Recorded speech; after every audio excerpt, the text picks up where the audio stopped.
Jæja, skulum byrja á því að tala aðeins tekjur, kostnað og hagnað. Það er þannig að við erum með einhverjar tekjur og ef við drögum frá kostnaðinn þá fáum við hagnað. Þannig ef að tekjurnar eru til dæmis kallar TFX, þá kostnaðurinn KFX, drögum hann frá og þá fáum við út hagnaðinn og við kallum hann HFX, en þetta náttúrulega geta verið hvaða bókstafur sem það er bara þægilegt að nota fyrsta stafinn í orðinu. Og ef við skoðum eins og þetta dæmi hérna, þetta eru prentsmiðjur sem framleiðir að hámarki 30 málverka eftir prentanir og síðan í rauninni gefnar margliður fyrir kostnaðinn og tekjurnar þegar það eru framleiddar X eftirprentanir á viku. Þannig X-ið er það fjöldi málverka.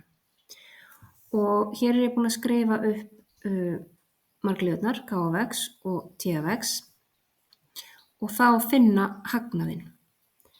Þannig að hagnaðurinn var tekjur mínus kostnaður. Þá byrjum við á því að skrifa upp tekjumargliðina, TFX, sem er þessi hérna,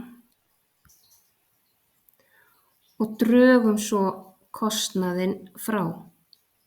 Og sjá að ég hef sett svona bláan sviga utan kostnaðinn sem er gulur, því að þessi mínus hérna, hann hefur áhrif á allt sem er inni í sviganum. Sem sagt formerkin breytast. Þetta er mjög algeng klaufavilla, passið ykkur á henni.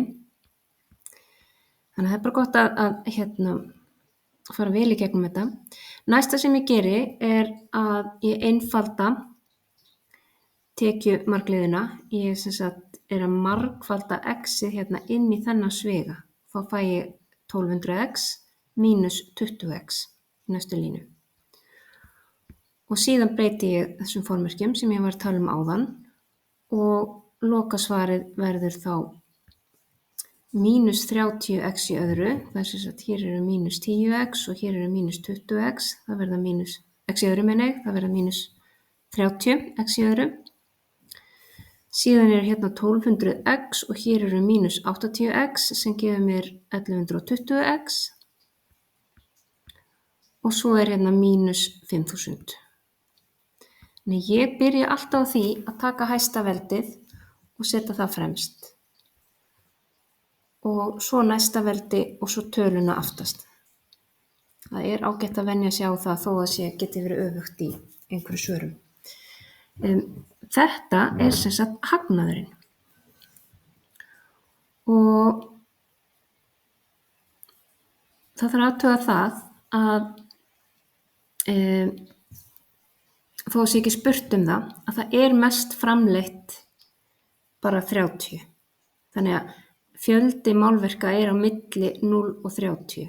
Og ég teiknaði þetta upp í forriti til þess að sýna að á x-ásnum þar er hérna fjöldi málverka og við sjáum hérna er tap alveg þangað til x er orðið 5,184 og þá fara þeir að græða einhvern pening. Þannig að mesti gróðinn er hér þegar fjöldinn er 18 eða rúmlega tæplega 19 og síðan það er ennþá tekjur en þær verða minni og minni.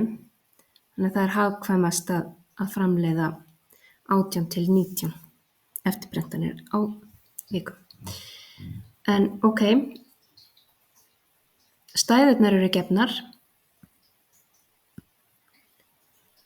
Finnum hagnaðinn með því að draga kostnaðinn frá tekjunum. Setjum margliðurnar hér inn í staðinn fyrir T og K og svo er bara að passa hérna formerkin í seinni margliðinu. Þau breytast.